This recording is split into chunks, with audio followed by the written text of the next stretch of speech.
Jusqu'à 9h, Good Morning Business. Il est 8h18 et je suis avec Nicolas Rousselet, le PDG des taxis G7. Bonjour. Bonjour. Alors c'est vraiment la vengeance des chauffeurs de taxi, la vengeance des 13 000 chauffeurs de taxi avec qui vous travaillez. Parce que c'est vrai, quand même, cette période de pandémie, de remise en cause, on a vu quand même les chauffeurs BTC beaucoup souffrir parce qu'il n'y a plus de business et que eux n'avaient pas les reins solides pour tenir. Beaucoup se sont reconvertis. Et puis on vous a vu, vous, émerger, prendre l'arme de l'adversaire, créer une plateforme ex nihilo, une plateforme de réservation et de paiement avec son smartphone qui marche. Ça représente combien de vos courses aujourd'hui, cette plateforme G7 ? Aujourd'hui, les commandes par smartphone, c'est 65% de nos courses. Ah mais c'est énorme. La société s'est transformée avec ces nouveaux usages, tout en maintenant tout ce qui fait son succès, à savoir que vous pouvez prendre un taxi en station, payer avec votre smartphone, avec G7 Connect, vous pouvez payer en liquide, vous payez en carte bleue, vous payez dans l'application, vous pouvez commander au téléphone et avoir une opératrice en France. Donc c'est vraiment multi-paiement, multi-canal. C'est la mission de G7, c'est vraiment la mobilité pour tous. Donc c'est s'adapter à tous les besoins de nos clients, ne pas les standardiser un seul produit. Alors, je peux vous dire que ce qui est votre force aujourd'hui, c'est qu'aucun de vos chauffeurs de taxi ne refuse qu'on le paye en carte bleue, ce qui arrive encore avec beaucoup de chauffeurs de taxi à Paris, par exemple. Parce qu'en fait, automatiquement, on a l'appli et on n'a même pas besoin d'appuyer sur l'appli, c'est payé automatiquement. On peut effectivement payer dans l'appli. Et là, bravo aux chauffeurs de taxi.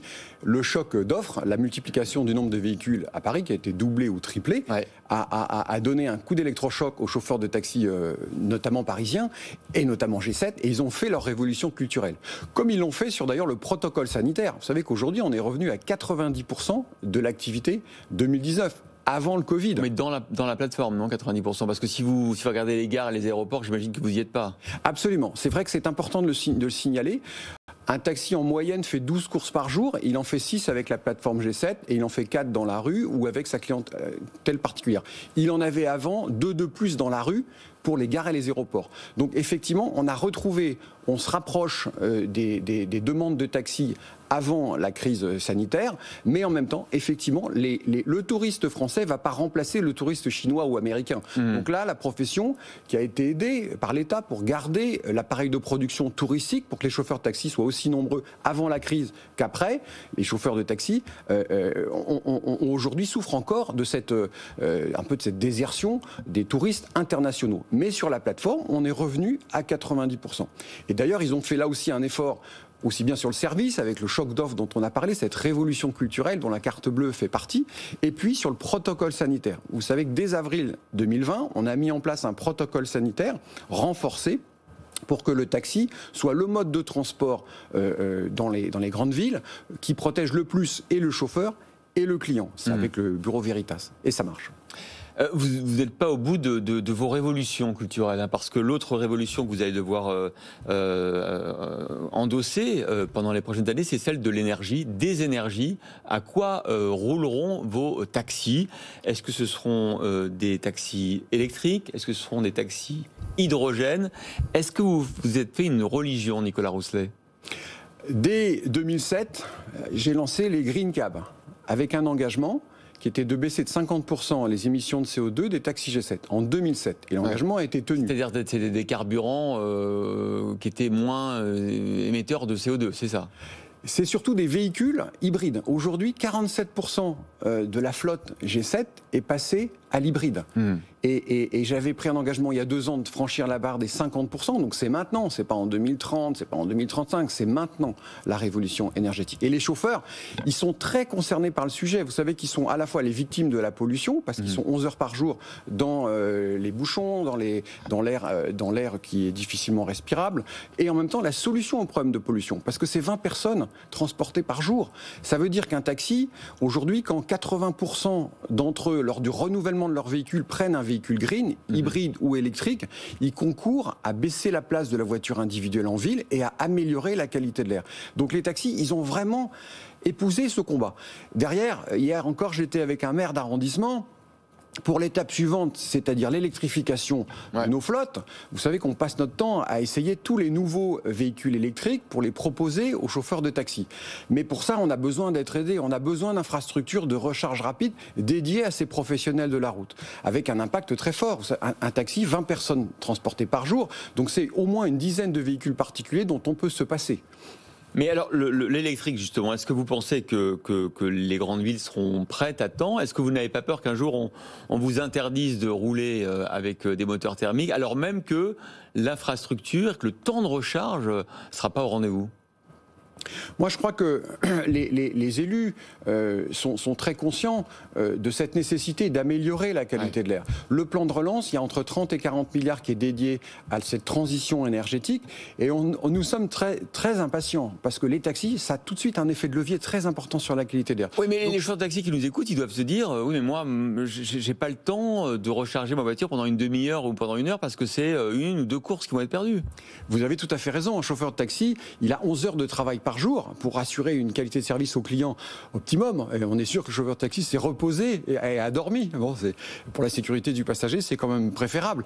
Il peut avoir cette crainte. C'est pour ça que moi j'ai écrit au ministre de l'économie, j'ai vu tous les maires d'arrondissement, contacté la maire de Paris pour mettre ces infrastructures qui doivent être dédiées, qui doivent être un peu privatisées pour ces professionnels de la route. Ah oui. Parce que comme vous le dites, ils arrivent dans une station de taxi, par exemple boulevard Aix-Mans, on doit pouvoir être sûr que le taxi doit pouvoir être sûr d'arriver, de ne pas faire la queue, de ne pas avoir d'autres véhicules qui utilisent cette charge rapide et avec une 50 kWh ou une 100 kWh, très vite récupérer 100 ou 150 km pour ne surtout pas refuser un client et pouvoir faire sa course. Alors, je suis confiant là-dessus. Est-ce que l'avenir, c'est pas plutôt l'hydrogène? Parce qu'on a reçu sur ce plateau à votre place le patron de Hype qui lève 80 millions d'euros pour créer la première flotte de taxis à hydrogène du monde, en installant notamment 2 stations de recharge, je crois porte de Saint-Cloud, je ne sais plus très où, porte de Champéret ou de la Chapelle. Et là, on recharge en 3 minutes. Est-ce que vous vous dites pas, moi aussi, je veux des taxis à hydrogène? Mais toutes les pistes doivent être poursuivies. Les taxis à l'hydrogène, très bien, tant mieux. En plus, les derniers véhicules à hydrogène, on parle de 600-700 km. Donc on est en contact proche du fabricant de cette voiture, avec le fabricant de cette voiture. Tout doit être tenté. Tout ce qui va améliorer la qualité de l'air va conforter la place du taxi dans la ville, en complémentarité des vélos, des trottinettes. Toute cette mobilité, cet écosystème de mobilité où le taxi, aussi parce qu'il y a un nombre limité de taxis. Donc on est sûr que la chaussée ne va pas être encombrée par un trop grand nombre de véhicules. Tout ça va concourir à améliorer la qualité de l'air. Et bravo à nos élus et aux chauffeurs de taxi qui vraiment jouent le jeu de la transition énergétique. Et même dans une crise sanitaire, 80% des chauffeurs de taxi prennent, lors du renouvellement de leur véhicule, un véhicule hybride ou électrique. Chapeau. Comment vous voyez la ville de demain? Parce qu'il y a évidemment ces initiatives, notamment à Paris, d'exclusion de la voiture des centres-villes. Quelque part, ça fait votre affaire, ça, puisque les taxis ne seront pas exclus. Et donc, peut-être qu'un jour, vous serez les dernières voitures à pouvoir rouler dans Paris? C'est le rôle des pouvoirs publics que de répartir l'usage de la chaussée. On est surtout Paris, qui est une petite ville, encerclée par un périphérique. L'usage de la chaussée, il doit être réparti entre tous les utilisateurs. Pourquoi est-ce qu'il n'y aurait plus de place pour les piétons s'il y a trop de trottinettes sur les trottoirs? Donc il faut équilibrer. Et en même temps, de la mobilité pour tous. Vous savez qu'on a lancé la nouvelle application G7, qui a 8 services dédiés. Par exemple, un accès pour les personnes à mobilité réduite. Par exemple, des rehausseurs, des sièges bébés pour les familles. Donc cette mobilité, elle doit être accessible à tous et on doit se partager la chaussée et il faut mesurer les impacts de l'ensemble de ces modes de transport pour que chaque personne, chacun de nos concitoyens ait une mobilité adaptée à ses besoins. Votre métier a considérablement changé au cours des dernières années. Vous êtes presque devenu une entreprise technologique, alors que ça a longtemps été une entreprise de service, mais finalement assez simple. Cette mutation, comment vous avez fait pour que votre entreprise devienne une entreprise tech finalement ? On a continué à investir massivement, on investit 10 millions par an dans les nouvelles technologies, et puis on profite de cette complémentarité entre le digital et le physique. De temps en temps, vous avez envie de prendre un taxi en station, et à d'autres moments, vous avez envie de choisir un véhicule green, et dans ces cas-là, vous passez par l'application.